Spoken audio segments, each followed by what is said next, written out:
세 번째 시간 진행하도록 하겠습니다. 자, 여러분 교재 174페이지예요. 네, 174페이지는 이제 13번 챕터 조세정책이다 소연된 이 부분 이야기 좀 듣도록 하겠습니다. 여기는 13번 챕터에 해당하는 별표 4개 해두시기 바라겠습니다. 네, 4개 두시고 먼저 우리 몇 가지 용어부터 정리하도록 하겠습니다. 흔히 우리가 이제 부동산 조세다 이렇게 표현하는데 부동산을 어떻습니까? 취득하겠지요. 취득. 그리고 부동산을 어때? 보유하는 단계겠지요. 다음은 부동산을 처분하는 단계겠죠. 이때 여러 가지 어때? 세금들이 들어간 이야기예요. 대표로 취득 단계에서는 취득세라든지 상속세 해당이 되겠죠. 보유 단계에서는 재산세라든지 종합부동산세, 처분 단계에서는 양도소세 있겠죠. 등등 여러 가지 세금들이 들어간 이야기예요. 처음 부동산을 취득 보유, 처분하는 과정에 발생하는 여러 가지 세금을 모아가지고 우리가 부동산 조세다 이렇게 표현하는 겁니다. 다음은 처음 부동산 조세를 부과하는 목적이 있다는 이야기예요. 조세를 부과하는 목적이 있다. 네. 먼저 이제 정부나 지자체 어때 경영 재원을 조달할 목적으로 조세를 부과할 수 있겠죠. 또한 소득 재분배다, 집가 안정이다 이와 같은 정책적인 목적을 달성하기 위해서 조세를 부과하기도 한다. 그래서 조세 부과는 큰 목적은 두 가지다. 하나는 정부나 지자체 등이 경영 재원을 조달할 목적이라는 이야기예요. 또 하나는 뭡니까? 정책적인 목적을 달성하기 위함이다. 이렇게 생각하시고 다음은 부동산 조세의 기능이라는 게 있습니다. 부동산 조세의 기능이다. 항상 우리가 기능 나오면 뭘 떠올리지 않습니까? 역할. 그래서 부동산 조세라는 제도가 있기 때문에 할 수 있는 일이다. 이렇게 생각하시면 되겠습니다. 이분도 설명 들어오시고 제목 중시로 이해되시는데 먼저 부동산 조세 이 자체는 자원 배분의 기능이 있다라는 겁니다. 자, 우리 이런 예를 들어 봅시다. 서민 주택에 대해서 조세랑 특혜를 주겠다는 이야기예요. 그럼 서민들이 내 집 마련할 때 좀 더 쉬워지겠지요. 그죠? 이래서 부동산 자원을 배분시킬 수 있다는 이야기예요. 이도 조세가 있기 때문에 할 수 있는 일이다라는 겁니다. 다음 두 번째, 소득 재분배 기능이 있다라는 겁니다. 자, 이건 우리가 합시다. 상속세라든지 재산세 이들을 차등 과세하겠다는 이야기예요. 그럼 상속세, 제한세 이들을 차등 과세하는 누진세를 적용하겠다는 이야기예요. 이래서 사회 계층 간의 소득 격차를 좁혀볼 수 있어요, 없어요? 있다라는 거죠. 그래서 소득 재분배 기능이 있다 생각하시면 되겠습니다. 다음 세 번째, 투기를 억제하고 집가를 안정시킬 수 있는 기능이 있다라는 이야기예요. 대표로 양도소득세 일동에서 투기를 억제하고 집가를 안정시키는 기능이 있다. 스케줄도 조세가 있기 때문에 할 수 있는 일이다라는 겁니다. 다음 네 번째, 주택 문제의 해결 수단이 될 수가 있다는 이야기예요. 주택 문제 해결 수단이 될 수가 있다. 자, 이건 우리도 이런 예를 들어 봅시다. 자, 벌써 이제 호화주택에 대해서는 중과세하겠다는 이야기예요. 세율 높이겠다는 이야기지요. 그러면 소형 주택에 대해서는 세율을 낮춰주겠다는 이야기예요. 이래서 호화주택에 공급은 감소하겠죠? 그리고 소형주택의 공급은 증가하게 된다. 할 수 있겠죠? 이래서 주택 문제를 해결해 볼 수 있어요, 없어요? 있다라는 거. 이거 조세가 있기 때문에 할 수 있는 일이다라는 겁니다. 다음 다섯 번째, 주거 안정의 기능이 있다라는 겁니다. 자, 사실 1세대 1택을 비과세 주겠다. 1택에서 주거 안정의 기능이 있다. 할 수 있겠죠. 이도 조세가 있기 때문에 할 수 있는 일이다. 등등 여러 가지 생각하시고, 제목 중심으로 이해가 되시면 되겠습니다. 먼저 부동산 자원 배분의 기능이 있다. 소득 재분배 기능, 집가 안정의 기능,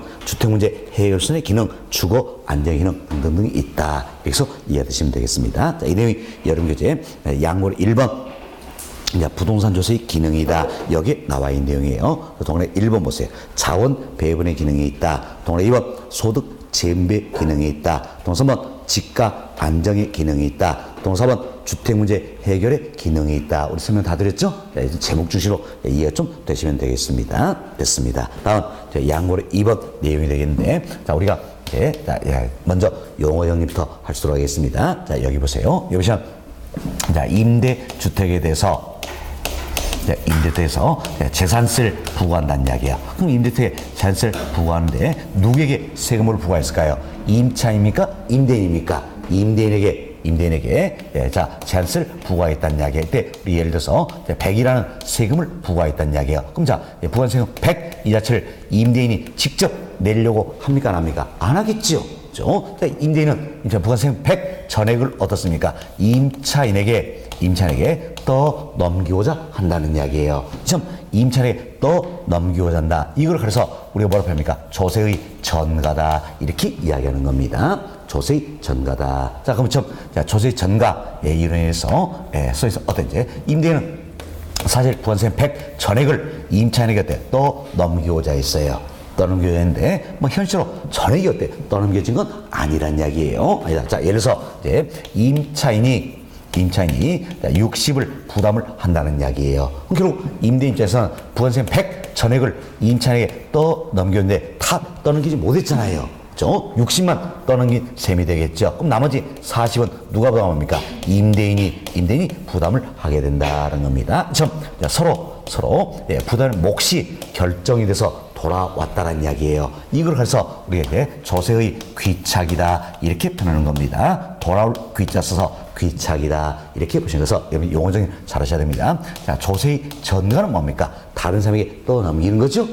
다음 조세의 귀착이라는 것은 조세의 전관에서 서로 부담의 몫이 결정되어서 돌아왔다는 이야기예요. 이걸 우리가 조세의 귀착이다 이렇게 표현하는 겁니다. 그럼 자 우리가 이 내용을 보니까 결국은 임차인이 더 많이 부담한 셈이 되잖아요. 그렇죠? 임차인에게 전가된 분이 많다고 할 수 있겠지요. 또한 임차인에게 귀착된 분은 많고 임대인에게 귀착된 분은 적다 이렇게 표현할 수가 있다는 겁니다. 그래서 먼저 여러분들이 조세의 전가, 귀착 이용을 정리하시고 다음은 이처럼 그럼 조세의 전가 및 귀착 이 여부는 뭐에서 결정될 것인가 이걸 살펴보도록 하겠습니다. 살펴보는데 이제 그림 하나 그렸는데 따라 그리지 마세요. 어차피 틀리니까 따라하지 마시고 그냥 보기만 하시기 바라겠습니다. 보기만 하시기 바라겠어요. 이 그림은 오늘만 그려드리고 끝입니다. 시험 볼 때까지 안 그립니다. 자 이제 보세요. 자 임대주택 시장에서 우리가 가정을 합니다. 자, 임대주택의 수요소는 이처럼 우하향하는 모습이고요. 공수는 이처럼 우상향하는 모습이다. 이렇게 가정합니다. 하지만 수요성과 공수성이 교차하는 이 점에서 균형이 이루어지겠지요. 그래서 균형 임료는 비슷하다라는 겁니다. 비슷하다. 이때 정부가 세금을 부과한다는 이야기예요. 그래서 임대주택에서 제한세를 부과한다. 사실 지금 세금을 부과하는 건 직접 개입이에요? 간접 개입이에요? 간접 개입이다. 할 수 있겠죠? 세금을 부과하는데 얼마를 부과하냐? 우리 편의상 이 크기만큼 세금을 부과한다 가정합시다. 이 크기만큼 세금을 부과한다라는 이야기예요. 그럼 자 임대주택에서는 부과한 세금 전액으로 임차인에게 떠넘기고자 하겠지요. 어떻게? 임대료 올리겠다는 이야기야. 또는 보증금 올리겠다라는 겁니다. 그럼 자 보세요. 이제 세금 부과 전이에요. 세금을 부과하기 전에는 임대인이 이 크기만큼 공급하면서 이만큼의 임대를 받고자 했다는 이야기예요. 그렇죠? 세금이 부과되면 부과한 세금 전액 이부까지 포함해서 임대를 받고자 하는 겁니다. 그렇죠? 그럼 자 이 크기에다가 이 크기만큼을 올려서 이 크기에 임대를 받고자 한다라는 이야기예요.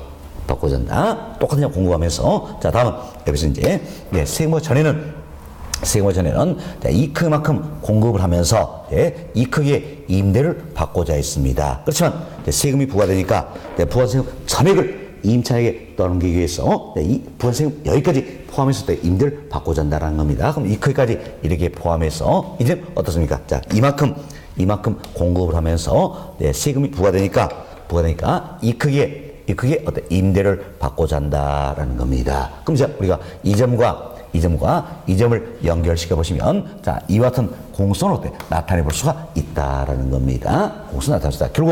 결국은 부과한 세금 전액을 임대인은 임차인에게 떠넘기기 위해서 공수를 어느 쪽으로 좌측으로 이동시켰죠. 그럼 공수를 좌측으로 이동시키는 이야기는 공급을 증가시켰어요? 감소시켰어요? 감소시켰다. 이렇게 생각하시면 되겠습니다. 자, 그럼 이제 새로운 균형은 어디서 이루어질 것인가? 그런 거죠.